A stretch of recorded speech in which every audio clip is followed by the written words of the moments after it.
The White Lotus is back for its third season and third location, this time in the verdant jungles of Thailand. It's back in form also, with a riveting premiere that sets the stage for things to come, as tensions between all the principal characters heighten and mysterious abound. Same spirits, new forms. In both the past seasons of The White Lotus, we find ourselves in a luxurious hotel filled with wealthy, privileged, and largely unhappy guests, and the sympathetic staff members at their beck and call.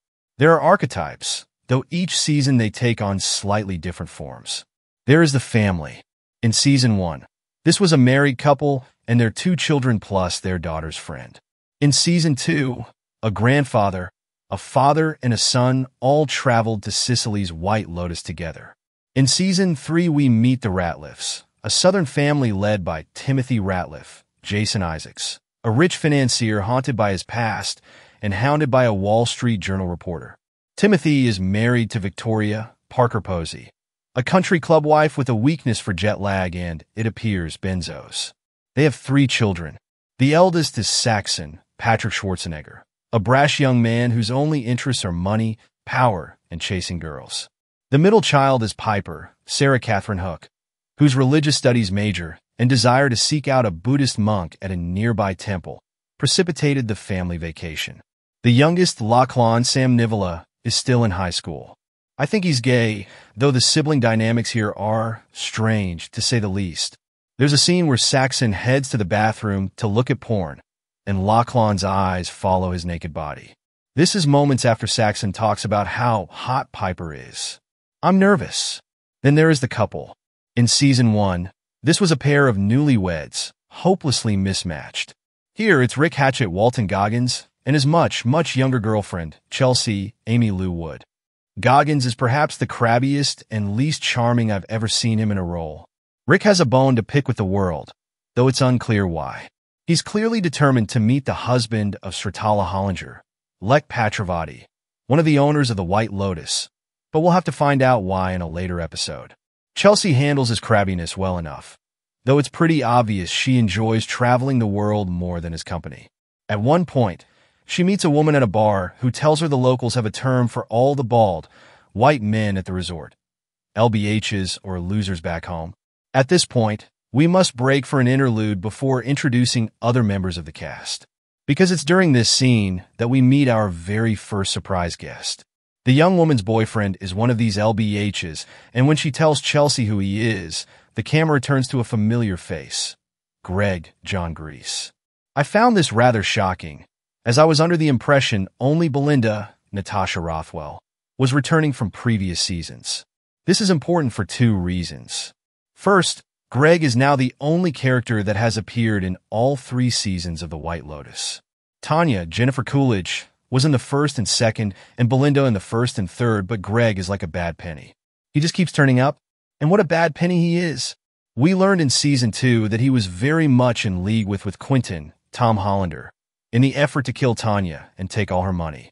Tana thwarted Quentin's plans and killed the man, but she didn't live long enough to stop Greg, who, I assume, has inherited all her money after her untimely and ungainly death. What part he'll play in this season remains to be seen. Finally, we meet the Friends, a trio of 40-something women on vacation that do their level best to illustrate what the term third wheel means. Jacqueline Lemon, Michelle Monaghan, is a celebrity TV star who is paid for her friends Kate, Leslie Bibb, and Lori Carey Coon to join her on this extravagant holiday. Jacqueline and Kate trade compliments endlessly in a weird game of one-upmanship that seems at once entirely superficial and malicious. Lori is left out of the constant back and forth, only remembered as an afterthought. At one point, she leaves the table, blaming jet lag, and takes her bottle of wine up to her room, where she watches the other 2 fawn over one another. She bursts into tears. There is a great deal of history here. Of course, tensions begin to bubble up elsewhere as well. When Rick lights a cigarette on the boat, the Ratcliffes are visibly annoyed. Saxon confronts Rick, but he doesn't back down. This entire scene plays out muted, under the lively Thai song playing over everything. The music is already just as incredible as it has been the past 2 seasons. When Timothy and Rick pass in the hotel grounds, After Timothy's uncomfortable call with the Wall Street Journal reporter, they trade barbs. Some people just hate one another from the get-go. We meet some of the staff as well. Mook, Lalisa Manobal, is one of the health mentors for the visitors of the White Lotus. This property seems much more focused on health, which I suspect has something to do with the role of Eastern medicine in Western tourism. This is why Belinda is here, to take some courses and learn some new stuff to bring back with her to Maui. The health mentor for the Ratcliffes informs them that there is no Wi-Fi, and that they are encouraged to deposit all their cell phones and laptops in a bag which will be returned at the end of the week, a suggestion met with disbelief and scorn. Everything about this episode is stage setting. We meet our new and returning cast of characters and get a tiny glimpse into their lives and relationships. Creator, writer, and director Mike White gives us oodles of juicy, sharp dialogue to chew on, making it easy for us to get a sense of who it is we're dealing with and all the little subtle and not-so-subtle ways these people tick. But there isn't a lot to go on yet in terms of story. We know based on the past 2 seasons that things will escalate, and we can guess at some of the ways that might happen, but it's too soon to tether our predictions to anything solid. Each season is focused on a theme. Season 1's theme was largely wealth, Season 2's was sex, and Season 3 is spirituality and death. Obviously, wealth, sex, and death are themes we explore in each season, but each also tugs a little more in one direction. Each season also follows a formula, beginning at the end with a death of some sort, then rewinding a week to show us how it all unfolds. In Season 1, it was just a coffin in an airport. Season 2 had multiple bodies washing up on the beach. Season 3 opens with the most dramatic moment yet. A young man sits with a meditation guide near a tranquil pond surrounded by green foliage. As she guides him into tranquility, he hears something in the distance. A popping sound. He's unsettled, but the guide doesn't seem to notice. Then he hears it again, closer now, and it's clearly gunshots. He interrupts the guide, who tells him to remain calm. The gunshots grow louder. They see people running. Then the glass breaks. Bullets are flying near enough to hit. The guide runs, and the young man crouches and makes for cover, before sliding into the pond and making his way to a statue of the Buddha. Here he prays, and then demands that Buddha keeps his mother and him safe. Then a body floats by in the water. Talk about upping the ante.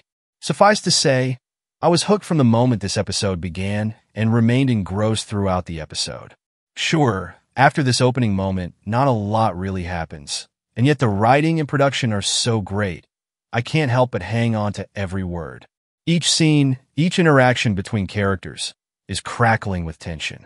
You know the writing is on point when everything spoken is just the grassy surface atop unspoken depths. This is rich soil for storytelling. It's also beautifully shot.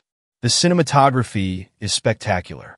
Season 2 made me want to go to Italy rather badly, but Season 3's Thailand is shockingly gorgeous. From the opening credits, which I'll need to watch more closely soon, to the establishing shots of this tropical paradise and its leafy canopy, filled with lizards and monkeys, it's just tremendously vivid. The way the camera lingers just so on each face, to the final shot of the Ratcliffes sitting in bed as it zooms out and out further, out into the night, the window like a painting of these two foreigners, strangers in a strange land, but perhaps just as much strangers to one another. There's much to ponder and much to look forward to as we wait for Episode 2 next Sunday. What did you think? Let me know on Twitter, Instagram, Blue Sky, or Facebook. Also be sure to subscribe to my YouTube channel and follow me here on this blog. Sign up for my newsletter for more reviews and commentary on entertainment and culture. Thanks for watching.